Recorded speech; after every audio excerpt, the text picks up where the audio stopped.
morning, everybody, and this is of course you're watching this video in the evening. In that case, good evening, and you're watching Time Travel TV. Today we're going to talk about the Munich beer hall putsch, which was Hitler's attempt trying to overthrow the government in 1923. If you watched my previous videos, or just general knowledge of history, you'll know this doesn't work. And he came to power in a more shady, political, democratic way. But we need to look at this, because this is how he thought he was going to get power to start with. He then had a change of heart later on. So, in 1923, the economy of Germany was in pretty much dire, the situation was. The Weimar Republic hadn't been going very well. They'd had several successive governments in a very short space of time, and Hitler thought the time was right for revolution, and he could take over the country and become leader himself. He'd become quite popular in this time. In fact, many of the politicians on the extremities, sort of far left and far right, had both become quite popular. But Hitler had become particularly popular.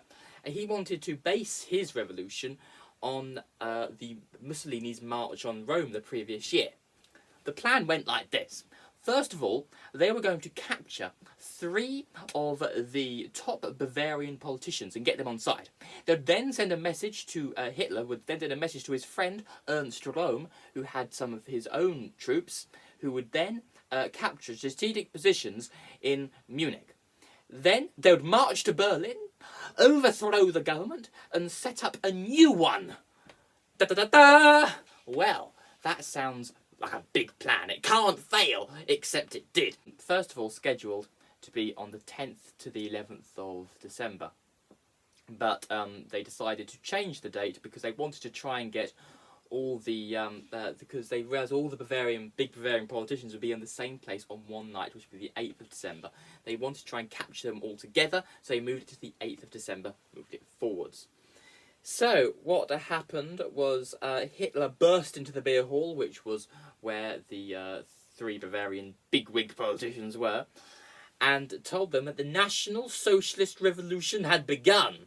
And nobody cared, because nobody really knew who Hitler was, because although he'd gained a lot of popularity recently, he was still like a third-rate, rough and tumble politician, which nobody really cared about. He wasn't really mainstream until later on. Anyway, so he took the 3 politicians and took them back into a back room and told them he had 4 bullets in his gun, 1 for each of them and 1 for himself, if they wouldn't come to terms. Anyway, so what happened is that they said, yeah, right, and they just didn't care, and they said, shoots if you want, you're not going to, I don't think, anyway. He got quite cross, and by this time the crowds outside were getting pretty restless because they didn't really care about Hitler. They just went, oh, get this clown out of our way. Anyway, so he went out and gave a very rousing speech and brought the crowd round to their opinion. And they said, oh, maybe this could work. So, what happened then is that Ludendorff, who was a very famous First World War general and was on the side of Hitler, had arrived with some of his troops. And what happened was the Bavarian politicians begrudgingly joined the side of the Nazis. Now, then Hitler left Ludendorff in charge while he went off to sort out some other matters.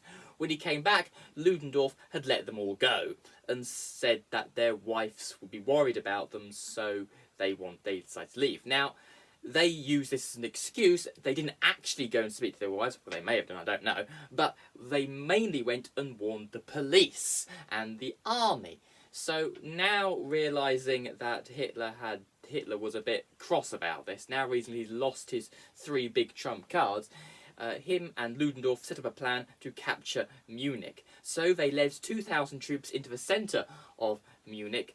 And what happened is that there was 2 police barricades. The first one they managed to pass through. Second one didn't quite go so well.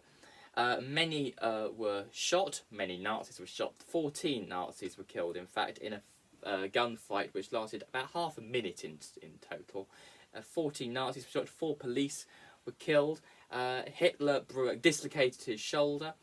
Many, like Goering, who became a very important person later on, fled to Austria. Hitler was then arrested with Ludendorff, and Hitler was eventually given a very lenient sentence of 5 years in prison, in which he wrote Mein Kampf. He came out of prison 5 years later, Ludendorff was in charge of the party while he was in prison. Ludendorff did a pretty rubbish job of sorting out the Nazi party while Hitler was in prison, so Hitler got rid of him. And then after that, Hitler then became a more mainstream politician because he tried to work with the political system rather than against it.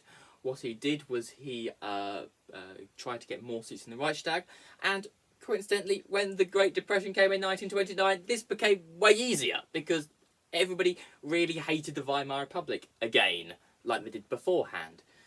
And then in 1933, Hitler became Chancellor, and in 1934, Hitler became the dictator, the Führer of Germany. Anyway, I hope you enjoyed this video. If you did, please subscribe to Time Travel TV, and cheerio.